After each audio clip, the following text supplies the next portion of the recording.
जय हिंद दोस्तों, झांसी क्लासेस में आप सभी का स्वागत है। यूपी पुलिस और यूपी होमगार्ड का जो हमारा एग्जाम लगा हुआ है उससे संबंधित हम प्रैक्टिस सेट कर रहे हैं, जो कि हमारे जीके जीएस के सब्जेक्ट वाले हैं। इसमें जो है हम पूरे सिलेबस पर आधारित जो भी क्वेश्चंस बनते हैं हमारे, उससे संबंधित सभी क्वेश्चंस को और उसके डिटेल सॉल्यूशन को हम कवर करते हैं। ये हमारा 9वां प्रैक्टिस सेट है। इससे पहले हम जो है 8 प्रैक्टिस सेट कर चुके हैं। अगर आपने नहीं देखा तो यहाँ आई बटन में आपको प्लेलिस्ट दिख रही होगी, जिस पे आप क्लिक करके जो है पूरे प्लेलिस्ट खोल के सारी वीडियो देख सकते हैं। चैनल पर नए तो चैनल को सब्सक्राइब कर लीजिएगा, वीडियो को लाइक कर दीजिएगा। बिना देर किए हुए, समय बर्बाद किए हुए जो है देखते हैं अपना पहला क्वेश्चन। पहला क्वेश्चन है हमारा, तोता ए हिंद के नाम से प्रसिद्ध अमीर खुसरो का जन्म। तोता ए हिंद के नाम से फेमस अमीर खुसरो का जन्म जो है, अमीर खुसरो का जन्म उत्तर प्रदेश के किस जिले में हुआ था? A option Varanasi, B option Etah, C option Etawah और डी ऑप्शन कन्नौज।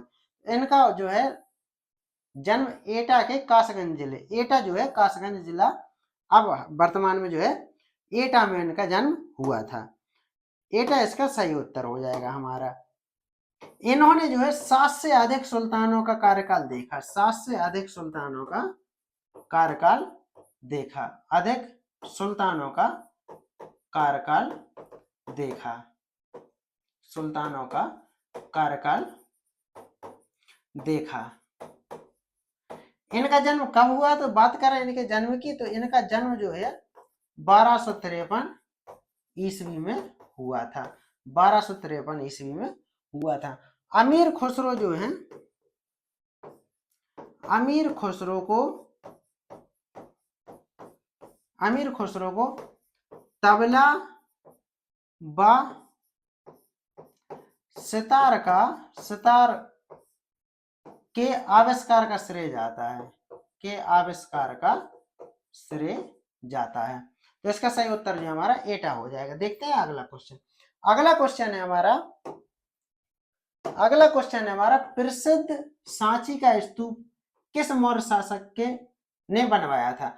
तो सांची का स्तूप जो है हमारा एमपी में है। कहाँ है? एमपी के रायसेन जिले में है। किस जिले में है? तो एमपी के रायसेन। पहला क्वेश्चन तो यही बन सकता है, सांची का स्तूप जो है कहाँ स्थित है? एमपी के रायसेन जिले में। बनवाया किसने था? तो अशोक ने बनवाया था। किसने बनवाया था? अशोक ने। कब बनवाया था? 3री शताब्दी में से जो है बनवाया था, 3री शताब्दी में से बनवाया गया था। ये जो है सबसे पुराने जो प्राचीनतम पत्थर के इमारतें हैं उनमें जो है, उनमें से एक है। तो एमपी के रायसेन जिले में अशोक ने बनवाया था। कब बनवाया था? 3री शताब्दी में बनवाया था। देखते हैं अगला क्वेश्चन। अष्टछाप के कवियों में प्रमुख स्थान किसे दिया गया है? बात करें अष्टछाप की, इसकी स्थापना किसने करी थी? स्थापना जो है किसने की थी? तो विठल नाथ जो है, विठल नाथ ने जो है इसकी स्थापना की थी। कब की थी? तो 1565 में इसकी स्थापना करी थी। कब करी थी? 1565 में। इसमें कितने कवि थे? तो इसमें जो है 8 कवि थे, 8 कवि थे, लेकिन उसमें प्रमुख जो थे हमारे सूरदास जी। बी ऑप्शन इसका सही उत्तर हो जाएगा। विठल नाथ ने सूरदास को जो है अष्टछाप का जहाज कहा था। क्या कहा था? अष्टछाप का, अष्टछाप का जहाज कहा था। किसे कहा था? सूरदास जी को कहा गया था। तो प्रमुख कवि जो है इसके सूरदास, इसका सही उत्तर हो जाएगा। 1565 में अष्टछाप की स्थापना हुई थी, विठल नाथ जी ने जो है स्थापना की थी। 8 इसमें कवि थे और सूरदास इसमें प्रमुख कवि थे। अष्टछाप को जो है, अष्टछाप का जहाज किसे कहा गया था? तो सूरदास जी को कहा गया था। देखते हैं अगला क्वेश्चन। भारतीय संविधान में एकल नागरिकता, एकल नागरिकता का प्रावधान किस देश से लिया गया है? America, Britain, Canada, Ireland. तो इसका सही उत्तर हमारा जो है ब्रिटेन हो जाएगा। ब्रिटेन इसका सही उत्तर हो जाएगा। ब्रिटेन इसका सही उत्तर हो जाएगा। एकल नागरिकता जो है, एकल एकल नागरिकता का मतलब होता है, एकल नागरिकता कि हम केवल भारत के नागरिक हैं, ना कि किसी अन्य राज्य के अपने। जैसे उत्तर प्रदेश में है तो उत्तर प्रदेश के नागरिक नहीं है, हम पूरे भारत के नागरिक हैं। देखते हैं अगला क्वेश्चन। अगला क्वेश्चन है हमारा, मुख्य चुनाव आयुक्त चीफ इलेक्शन कमीशन की नियुक्ति किसके द्वारा की जाती है? चीफ इलेक्शन कमीशन की नियुक्ति किसके द्वारा की जाती है? प्रधानमंत्री, संसद, राष्ट्रपति, मुख्य न्यायाधीश। इसका सही उत्तर जो है हमारा सी ऑप्शन राष्ट्रपति हो जाएगा। राष्ट्रपति जो है इसकी नियुक्ति करता है, किस अनुच्छेद के तहत करता है? 324 के भाग 2 के तहत जो है इसकी नियुक्ति की जाती है। बात करें इसके कार्यकाल की, इसका कार्यकाल जो है 6 वर्ष या फिर जो है इनकी आयु 65 वर्ष हो जाए, जो भी पहले हो जाएगा उसमें ये जो है रिटायर हो जाएंगे। मुख्य चुनाव आयुक्त की नियुक्ति कौन करता है? राष्ट्रपति करता है। किस अनुच्छेद के तहत करता है? तो 324 का भाग 2 जो है इसके तहत करता है। बात करें इसके कार्यकाल की, तो इसका कार्यकाल जो है 6 वर्ष होता है या फिर 65 वर्ष की आयु जो पहले हो जाए उसके बाद ये रिटायर हो जाते हैं। देखते हैं अगला क्वेश्चन। भारतीय संविधान के किस अनुच्छेद के तहत वित्त आयोग का गठन किया जाता है? वित्त आयोग का गठन अनुच्छेद 250, 280, 300, 315। तो बी ऑप्शन इसका सही उत्तर हो जाएगा। बी ऑप्शन इसका सही उत्तर हो जाएगा। अनुच्छेद 280 के तहत जो है वित्त आयोग का गठन करता है भारतीय संविधान। भारतीय संविधान के किस अनुच्छेद के? तो मतलब 280 के अनुच्छेद के तहत जो है इसका गठन होता है। तो किस अनुच्छेद के 280 इसका सही उत्तर हो जाएगा। कौन करता है? तो राष्ट्रपति इसका गठन करता है। कौन करता है? राष्ट्रपति जो है इसका गठन करता है। हर 5 साल के अंतराल पर इसका जो है 5 साल के अंतराल पर इसका गठन होता है। काम क्या होता है इसका? काम इसका होता है केंद्र और राज्य के बीच में जो टैक्स इकट्ठा होता है उसके वितरण का समाधान ये निकालता है। वितरण के मतलब केंद्र और राज्य के भीतर जो वितरण होता है उसके लिए सिफारिश करता है। देखते हैं अगला क्वेश्चन। विश्व का सबसे बड़ा डेल्टा सुंदरबन का डेल्टा। पहला क्वेश्चन तो यही हो गया कि विश्व का सबसे बड़ा डेल्टा कौन सा है? तो सुंदरबन का डेल्टा है। किन नदियों द्वारा बनाया जाता है? गंगा, यमुना, गंगा ब्रह्मपुत्र, कृष्णा और कावेरी, नर्मदा और ताप्ती। तो बी ऑप्शन इसका सही उत्तर हो जाएगा, गंगा और ब्रह्मपुत्र। गंगा और ब्रह्मपुत्र जो है इसका ये कहाँ बनाते हैं? तो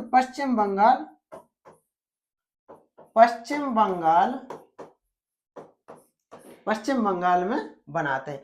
इसमें जो है सुंदरबन, इसमें सुंदरी वृक्ष जो है ज्यादा मात्रा में पाए जाते हैं, इसलिए जो है इसे सुंदरबन कहा जाता है। देखते हैं अगला क्वेश्चन। एशियाई शेरों के संरक्षण के लिए प्रसिद्ध गिर राष्ट्रीय उद्यान कौन सा है?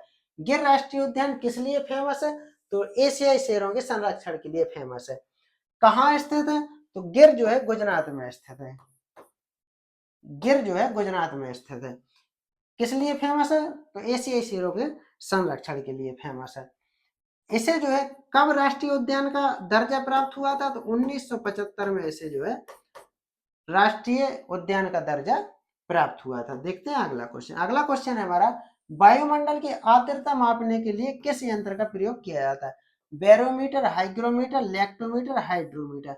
तो इसका हमारा सही उत्तर जो है बी ऑप्शन हो जाएगा, हाइग्रोमीटर इसका सही उत्तर हो जाएगा। देखते हैं अगला क्वेश्चन है हमारा, पेनिसिलिन की खोज का श्रेय किसे दिया जाता है? पेनिसिलिन की खोज का श्रेय किसे दिया जाता है? Edward Jenner, Alexander Fleming, Louis Pasteur, Jonas Salk. तो बी ऑप्शन इसका सही उत्तर हो जाएगा। अलेक्जेंडर फ्लेमिंग जो है पेनिसिलिन के जनक माने जाते हैं या खोजकर्ता माने जाते हैं। कब की थी इन्होंने खोज? तो 1928 में जो है इन्होंने इसकी खोज की थी। 1928 में इसकी खोज की थी। देखते हैं अगला क्वेश्चन है हमारा, स्वस्थ मनुष्य के रक्त का पीएच मान कितना होता है? A option 6.4, 7, 7.4, 8.2। तो 7.4 इसका सही उत्तर हो जाएगा। स्वस्थ मनुष्य के रक्त का पीएच मान कितना होता है? तो 7.4 जो इसका पीएच मान होता है।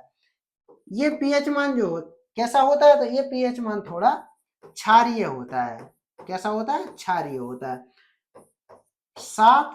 7 से अधिक और 7 से कम। 7 से कम। तो ये जो है जिसका पीएच मान 7 होता है तो ये जो है उदासीन होते हैं। कैसे होते हैं? उदासीन होते हैं। और 7 से अधिक वाले कैसे होते हैं? क्षारीय होते हैं। और 7 से कम वाले जो हैं अम्लीय होते हैं। 7 से कम वाले अम्लीय होते हैं। तो स्वस्थ मनुष्य के रक्त का पीएच मान 7.4 होता है, जो कि हल्का सा क्षारीय होता है। देखते हैं अगला क्वेश्चन। अगला क्वेश्चन है हमारा निकट दृष्टि दोष, जिसे जो है मायोपिया के नाम से जानते हैं, को ठीक करने के लिए किस लेंस का उपयोग किया जाता है? उत्तल लेंस, अवतल लेंस, बेलनाकार लेंस, द्विफॉक्सी लेंस। तो इसका सही उत्तर हमारा अवतल लेंस हो जाएगा। बी ऑप्शन इसका सही उत्तर हो जाएगा। तो निकट दृष्टि दोष में क्या होता है? दूर की वस्तु जो है धुंधली दिखाई देती है। कैसे दिखाई देती है? धुंधली दिखाई देती है। इसमें दूर की वस्तु धुंधली दिखाई देती है। धुंधली दिखाई देती है, जिसे ठीक करने के लिए जो है अवतल लेंस का प्रयोग कर दे। यही अगर दूरदृष्टि दोष होता तो इसमें जो है पास की वस्तु धुंधली दिखाई देती है और उसको ठीक करने के लिए उत्तल लेंस का प्रयोग किया जाता है। देखते हैं अगला क्वेश्चन। अगला क्वेश्चन है हमारा उत्तर प्रदेश के किस जिले में थारू जनजाति उत्तर प्रदेश के किस जिले में थारू जनजाति के लिए एक महाविद्यालय स्थापित किया गया है? सोनभद्र, लखीमपुर खीरी, मिर्जापुर, बिजनौर। इसका हमारा सही उत्तर बी हो जाएगा। बी ऑप्शन इसका सही उत्तर हो जाएगा। लखीमपुर खीरी में थारू जनजाति, जो कि उत्तर प्रदेश की सर्वाधिक जनजाति वाली, मतलब सबसे अधिक जनजाति संख्या में है, जिसके लिए लखीमपुर खीरी में एक महाविद्यालय की स्थापना की गई, जो कि हमारा उन्हें शिक्षा के क्षेत्र में आगे बढ़ाने के लिए काम करेगा। उत्तर प्रदेश के प्रसिद्ध राम बारात उत्सव मुख्य रूप से कहाँ आयोजित होता है? A option Ayodhya, B option Agra, C option Mathura, D option Varanasi. तो आगरा इसका सही उत्तर हो जाएगा। ये जो है रामलीला मैदान में इसका आयोजन होता है। कहाँ होता है? रामलीला मैदान में इसका आयोजन होता है। रामलीला मैदान में इसका आयोजन होता है। देखते हैं अगला क्वेश्चन। अगला क्वेश्चन है हमारा उत्तर प्रदेश का सबसे बड़ा उद्योग कृषि के बाद कौन सा है? सबसे बड़ा उद्योग तो हमारे यहाँ का कृषि है। सबसे बड़ा उद्योग तो हमारा कृषि है। सबसे बड़ा क्या है? कृषि है। उसके बाद जो है चीनी उद्योग, हथकरघा उद्योग, चमड़ा उद्योग, सीमेंट उद्योग। तो बी ऑप्शन इसका सही उत्तर हो जाएगा। हथकरघा उद्योग जो है कृषि के बाद उत्तर प्रदेश का सबसे बड़ा रोजगार देने वाला उद्योग है। देखते हैं अगला क्वेश्चन। प्रसिद्ध उपन्यास गोदान और गबन के रचयिता कौन है? जयशंकर प्रसाद, मुंशी प्रेमचंद, महादेवी वर्मा, सूर्यकांत त्रिपाठी निराला। तो बी ऑप्शन इसका सही उत्तर हो जाएगा। बी ऑप्शन इसका सही उत्तर हो जाएगा। प्रसिद्ध उपन्यासकार गोदान और गबन के रचयिता हमारे जो है मुंशी प्रेमचंद जी। मुंशी प्रेमचंद जी को है दूसरा नाम क्या है? इन्हें जो है कलम के सिपाही के नाम से भी जाना जाता है। कलम का सिपाही, कलम का सिपाही, कलम का सिपाही भी जो है इन्हें कहा जाता है। बात करें इनके जन्म की, तो इनका जन्म जो है वाराणसी के पास, वाराणसी के पास लमही नामक गांव में हुआ था। कहाँ हुआ था? लमही नामक गांव में, लमही गांव में हुआ था। देखते हैं अगला क्वेश्चन। अगला क्वेश्चन है हमारा दक्षिण एशियाई क्षेत्रीय सहयोग संगठन सार्क, जिसे जो है दक्षेस भी कहते हैं। क्या कहते हैं? दक्षेस भी कहते हैं।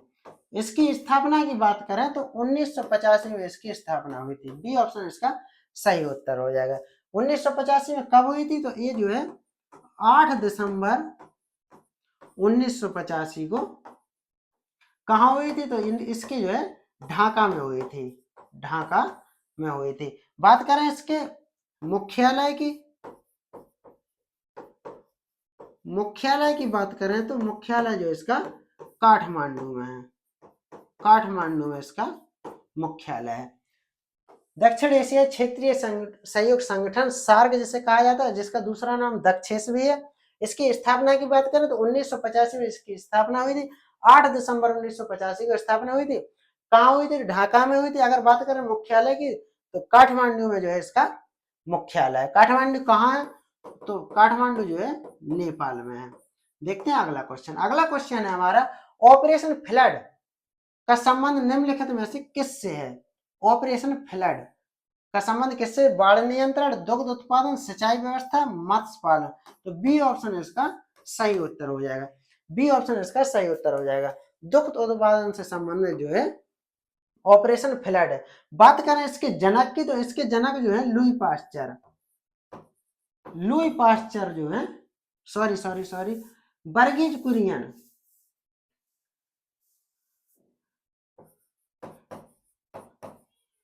वर्गीज कुरियन को जो है इसका जनक कहा जाता है। वर्गीज कुरियन को जो है इसका जनक कहा जाता है। वर्गीज कुरियन को इसका जनक कहा जाता है। देखते हैं अगला क्वेश्चन। अगला क्वेश्चन है हमारा, सूर्य किरण भारत और नेपाल के बीच होने वाले संयुक्त सैन्य अभ्यास का नाम क्या है? भारत और नेपाल के बीच होने वाले संयुक्त मित्र शक्ति, सूर्य किरण, वज्र प्रहार, गरुड़ शक्ति।